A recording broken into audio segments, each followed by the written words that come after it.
নমস্কাৰ সকলোকে স্বাগতম জনাইছো চেনেলটোৰ আকৌ এটা নতুন ভিডিঅ'লৈ সো আমি গুৱাহাটী হাই কোৰ্টৰ জেডাবল এক্সামৰ বাবে প্ৰিভিয়াছ ইয়াৰ কোৱেশ্চন ডিসকাস কৰি আছিলো জেনাৰেল নলেজৰ তো ইয়াৰে পাৰ্ট 20 আজি লৈ আহিছো ইয়াৰে আগত 19টা পাৰ্ট যদি আপোনালোকে চোৱা নাই প্লেলিষ্টৰ লিংকটো ডেসক্ৰিপচন বক্সত দিয়া আছে তাতে ক্লিক কৰি আপোনালোকে আগৰ পাৰ্ট কেইটা চাই ল'ব আজিৰ ভিডিঅ'টোত টোটাল 25টা কোৱেশ্চন দিয়া আছে আৰু শেষত আপোনালোকৰ বাবে এটা কোৱেশ্চন এৰি থোৱা আছে গতিকে ভিডিঅ'টো আপোনালোকে শেষলৈকে চাব ইয়াৰে পিডিএফটো আপোনালোকে টেলিগ্ৰাম চেনেলটোত পাই যাব এই কিওয়াৰ্ডটো স্ক্যান কৰি টেলিগ্ৰাম চেনেলটোত জয়েন হ'ব পাৰে নাইবা এই লিংকটো ডেসক্ৰিপচন বক্সত দিয়া আছে ইয়াতে ক্লিক কৰি আপোনালোকে জয়েন হৈ ল'ব কোৱেশ্চনটো হৈছে national defence academy is located at ৰাষ্ট্ৰীয় প্ৰতিৰক্ষা একাডেমী ক'ত অৱস্থিত বাংগালোৰ হায়দৰাবাদ পুনে দেহৰাদুন তো 2016 চনত হাইকোৰ্টৰ এটা এক্সামত আহি গৈছিলে এই কোৱেশ্চনবিলাক আজিৰ ভিডিঅ'টোত যিবিলাক কোৱেশ্চন আমি ডিসকাস কৰিম তো প্ৰথম কোৱেশ্চনটো উঠিছে নেশনেল ডিফেন্স একাডেমী অপশন সি টু হ'ব শুদ্ধ উত্তৰ পুনেত অৱস্থিত নেক্সট 2 নম্বৰ কোৱেশ্চনটো হৈছে মিজোৰাম এটেইনড ষ্টেটহুড অন মিজোৰামে কেতিয়া এখন সম্পূৰ্ণ ৰাজ্যৰ মৰ্যাদা লাভ কৰিছিল ইয়াৰে শুদ্ধ উত্তৰটো হ'ব অপশন এ 20th ফেব্ৰুৱাৰী 1987 1987 চনৰ 20 ফেব্ৰুৱাৰী তাৰিখে মিজোৰামে এখন ৰাজ্যৰ মৰ্যাদা লাভ কৰিছিল 3 নম্বৰ কোৱেশ্চনটো হৈছে dandiya is a popular dance of dandiya তো এটা কোনখন ৰাজ্যৰ জনপ্ৰিয় নৃত্য হয় তো আপোনালোকে শুনিছে নিশ্চয় দাণ্ডিয়া ডান্স তো দাণ্ডিয়া তো এটা গুজৰাট ৰাজ্যখনৰ এটা জনপ্ৰিয় নৃত্য Dandiya is a popular dance of Gujarat state 4 number কোৱেশ্চনটো হৈছে who was known as iron man of India তো এইটো ৰিপিটিং কোৱেশ্চন হয় আৰু সকলোৱে জানে ভাৰতৰ লৌহ মানৱ হিচাপে অপশন ডি সৰ্দাৰ বল্লভভাই পেটেলক কোৱা হয়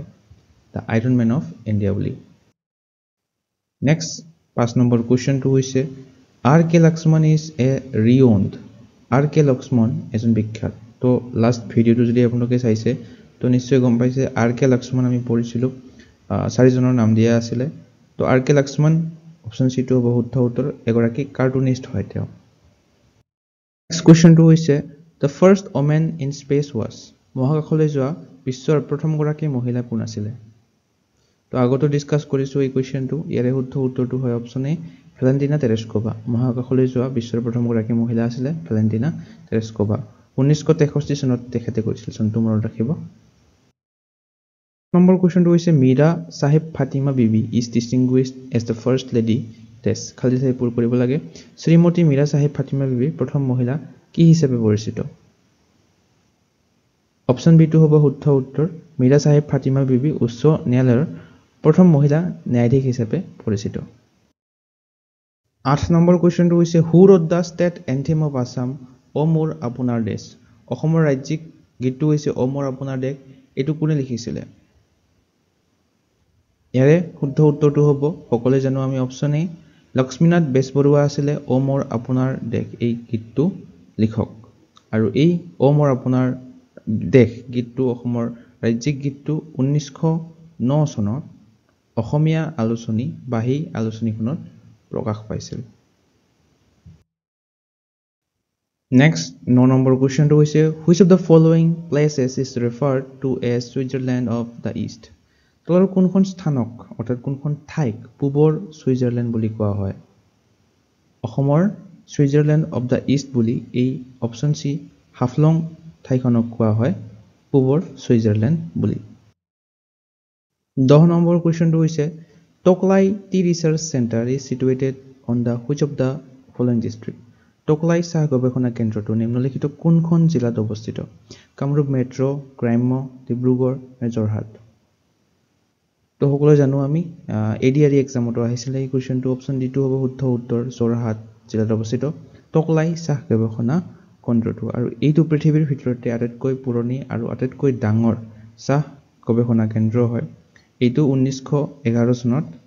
স্থাপন হৈছিল চনটো মনত ৰাখিব 1911 ত স্থাপন হৈছিল যোৰহাট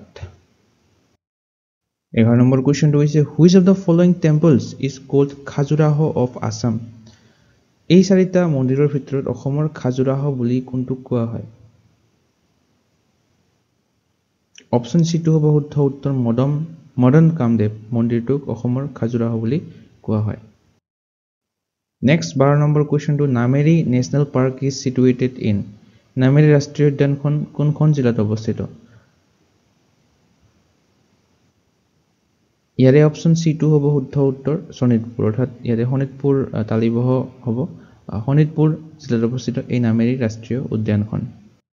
নম্বৰ কুৱেশ্যনটো হৈছে Pobitora wild life sanctuary is situated in this district Pobitora বন্যপ্ৰাণী অভয়াৰণ্যখন কোনখন জিলাত অৱস্থিত ইয়াৰে অপশ্যন A2 হ'ব শুদ্ধ উত্তৰ মৰিগাঁও অৰ্থাৎ পবিতৰা ৱাইল্ড লাইফ চেংচুৱেৰীখন মৰিগাঁও জিলাত অৱস্থিত 14 number question largest district of Mizoram is মিজোৰামৰ আটাইতকৈ ডাঙৰ জিলা কোনখন অপশ্যন B2 হ'ব শুদ্ধ উত্তৰ লুংলেই অৰ্থাৎ মিজোৰামৰ আটাইতকৈ ডাঙৰ জিলাখনৰ নাম হৈছে লুংলেই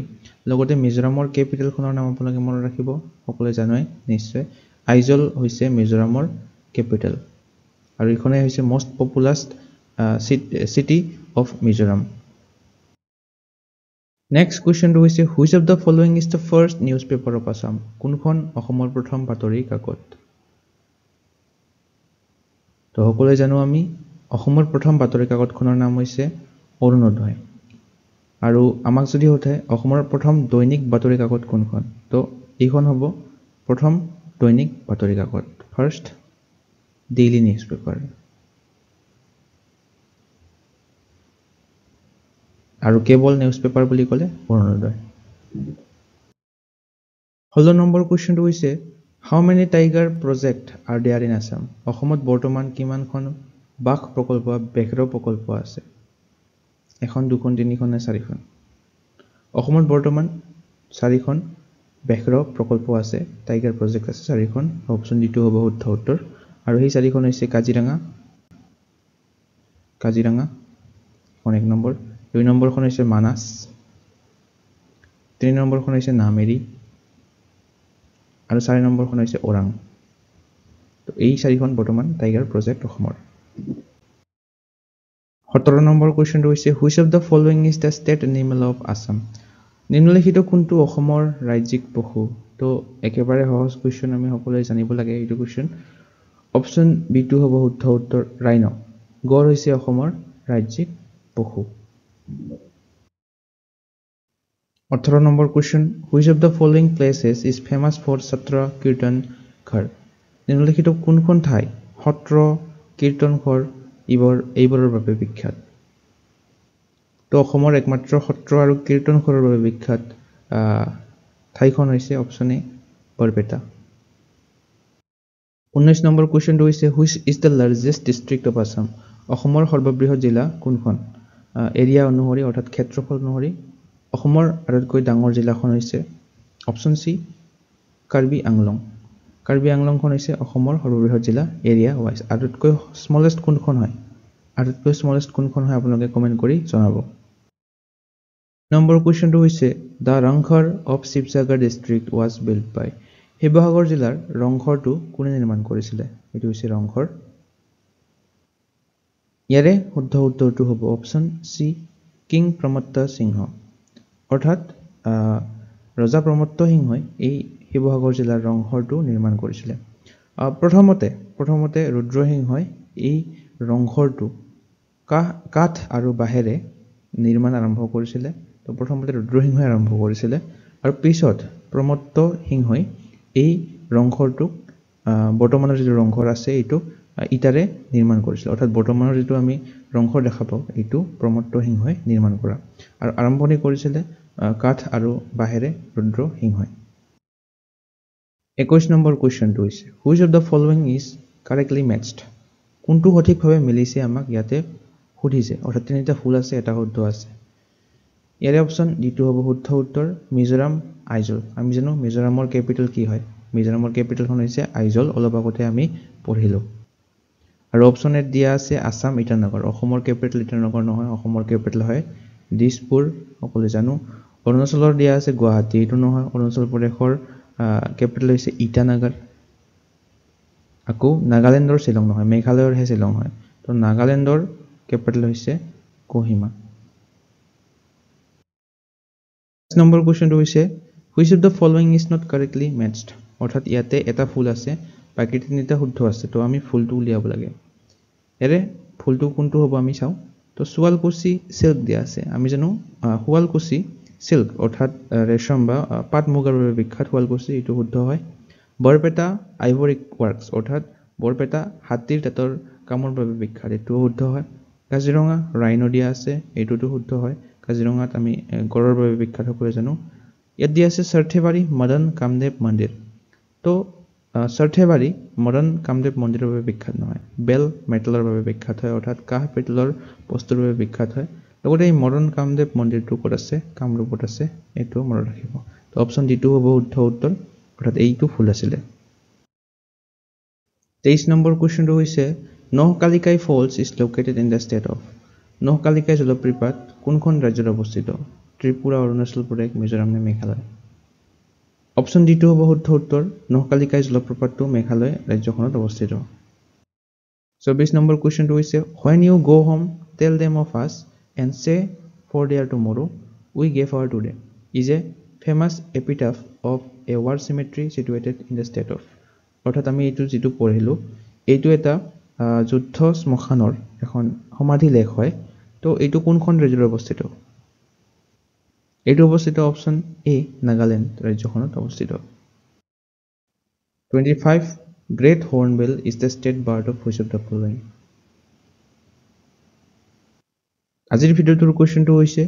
এই চেৰাও ডান্সটো এটা বাহ গণনৃত্য হয়